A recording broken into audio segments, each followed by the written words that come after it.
Peace. What's up, everybody? My name is King Ranu. I'm here with my man Zach, Born Casual, aka Zach Drummond, right? What's you know, all these aliases.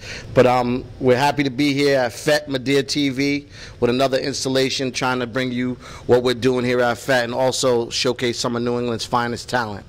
So Zach, just start off, man. Tell us a little bit about you, who you are, when you started DJing, sure, and who you are as a creative artist as well. So I'm kind of young to the DJ thing. Been doing it about 2 years, but been involved with music my whole life. And I don't know, just stumbled upon it. A bunch of my friends are DJs. Okay. They saw me having a good time at a bunch of parties. They're like, yo, you know tunes, like, why don't you play tunes? Okay. And it's evolved into this wonderful monster of a new career. Okay, so you're being a little bit humble, though. You're being a little bit humble. We're going to talk about how large you are prior to your DJ career. You're in a band that has traveled all over. Yeah. Okay, let's talk about that. Okay, so I grew up playing a lot of punk rock. Okay. I was in a band called Verse. Okay. And yeah, we've done a lot of traveling. We've been to Europe a whole bunch, all over the world, Australia, Japan, you know. Okay. Kind of crazy shit. So you got really diverse musical, you know, interests and things like that as well. Yeah, I grew up oddly enough playing jazz guitar. Okay. And then I came back to Providence, and since I played jazz guitar, a bunch of friends were like, all right, if you play that, you can definitely play punk. Right. So, all right, let's go on tour. And that was like a good 6 year, 7 year block of my life. Okay. So then you know, trap. What you know, my first experience, I walk into the salon one night, and I see, you know, I see this dude behind the, you know, I see a bunch of, you know, hipsters from, you know, RISD or whatever, and I see this dude who's just going in, playing all that trap, like, you know, just going in hard. How did you come to, you know, be, you know, into the kind of music you're into? And sure, yeah. You know, even like it has to do a lot like the way my DJ things evolve, which is saw a bunch of my friends playing music, and when I started kind of venturing into myself, I was like just searching for music that really resonated with me, and I just found all these like hip hop artists that really weren't getting a lot of play in clubs and weren't getting a lot of play on the radio, and I figured as a DJ you have this awesome power to expose people to new music, and especially music that's good and needs to be heard. Like, so why not take that chance? There are enough DJs playing top 40. There are enough DJs. So that's a big element of it, is that, you know, when I was talking to heads, and then when you first started playing here, cats was rolling up on me saying, yo, this dude is playing stuff nobody's playing out in the club. You know, they were saying, you really playing that underground trap sound. Forgive me. Talk about that a little bit. Yeah, it just evolved from a point where I really enjoyed like the hidden aspect of DJing, which is just like going home and spending my daytimes like with my headphones on at home, like searching for new music, looking for new artists, even artists that aren't necessarily new but just don't really get played in the club.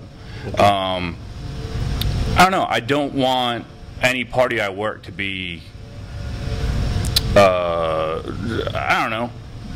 I just want it to be different. I want it to be something special. I don't want it to be expected. I don't want it to be like people walk in the room and they're like, I know what the dude's gonna play. Okay. So talk a little bit about, we got a party here. You've been in residency here at FET for, how long has it been? I can't.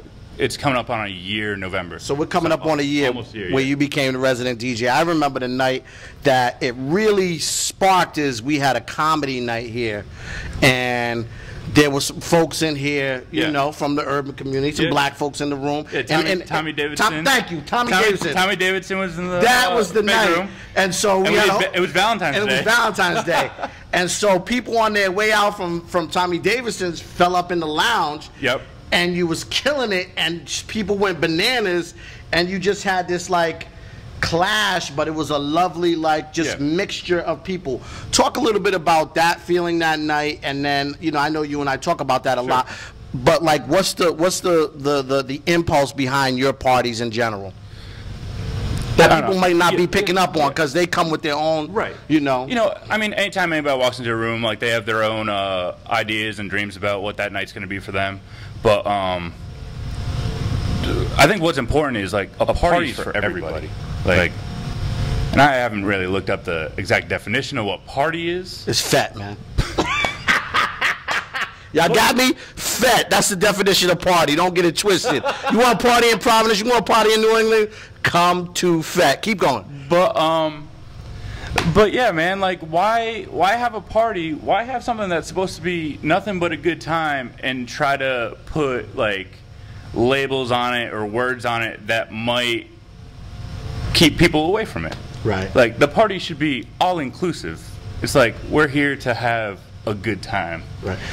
You know, Zach, one of the reasons why we bond is that I think that the impulse behind what you're trying to do, whether or not people understand that, the impulse behind it, it's kindred. It's very similar to me and what my partner, why we decided to build FET, which is that we really feel like a party is an opportunity, music is an opportunity to bring different kinds of people together. Absolutely. So one thing that people don't realize is that Martin Luther King talked about, people don't know, MLK was a very good dancer.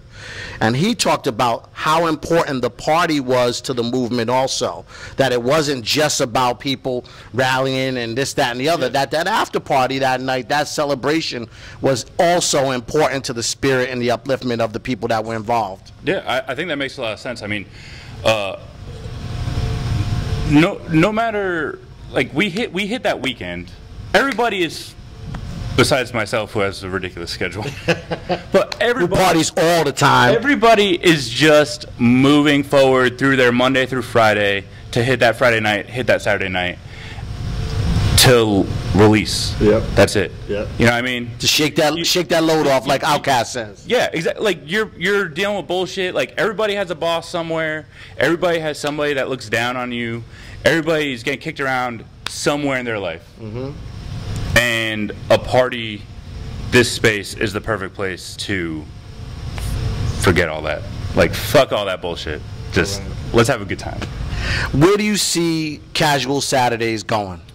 What's your hope for? Right now we're in the lounge. Yeah, we're doing a lounge, and I love the lounge. Like, it's a cool vibe, very intimate. I just want to, like any good party, it should grow. And I want, like we're talking, like, the party's for everybody. Right. If it's for everybody, then we want more bodies. Are you... What kind of ideas do you have? I know you've talked about you have DJs all throughout the country, some cats in LA who do similar parties to what you're doing. Yeah. You want to talk about some names that inspire you or who you'd like to come and have them DJ alongside of you? I mean, right now I'm really inspired by some very progressive DJs. The one that's been just killing me and really kind of fucking up my life is this dude Total Freedom. Okay. Based out of LA, has a number of parties that he does out there.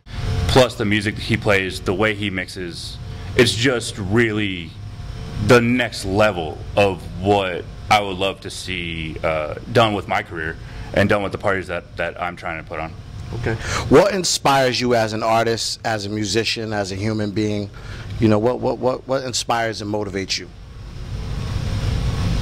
Say it. I don't know, man. Okay, I thought he was going to say pussy. I saw his lips say pee. I was like, it's kind of like that. And not to quote myself, which is like shitty, but like I haven't really had a great opportunity to put it on the record. Like why I love doing this, which is every time I DJ, and I told you this the first time we met, I just want to see my friends fuck my other friends.